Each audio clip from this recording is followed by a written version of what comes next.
trade took us by surprise. That was not something that we saw coming. You know, they called us, and you know, it happened very fast and happened not too long ago. So still working through all roster type of things.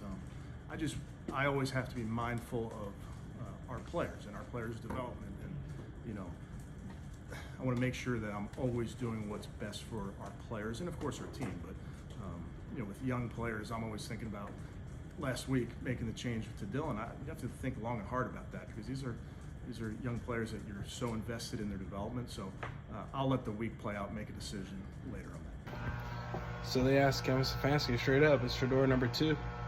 He didn't give a straight answer.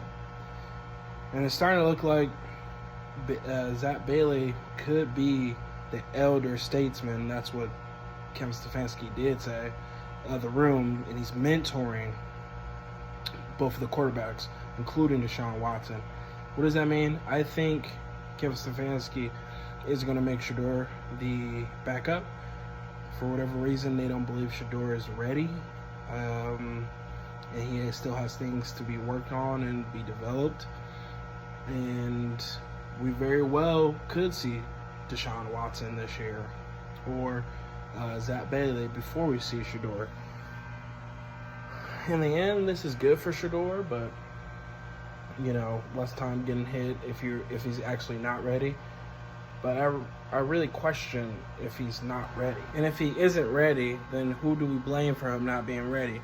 You know, from what we see, Shedeur goes to practice, he does what he's supposed to do. I mean, even Kevin Stefanski says that. The problem being is that there's too many quarterbacks for you to develop a rookie quarterback. You had Zapp Bailey, you had DTR, you had Joe Flacco, you have Deshaun Watson. You're bringing in other quarterbacks.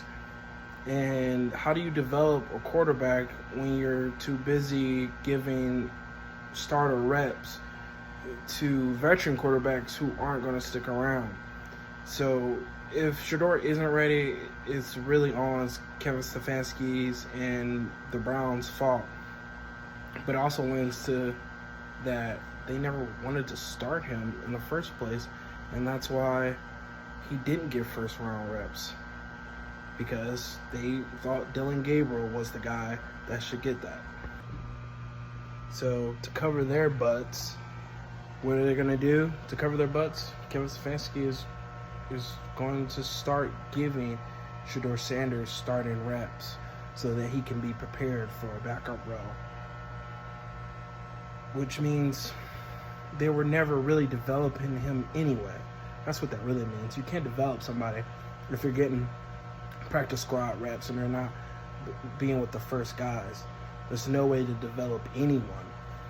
So Kevin Stefanski is full of BS, and we, the fans, want to see Shedeur, but we're not going to see Shedeur until they're ready to make him ready. That's the reality. When they're ready to make Shedeur ready, to give him a real opportunity, that's where we're going to see him. And he's not going to get that opportunity for a while.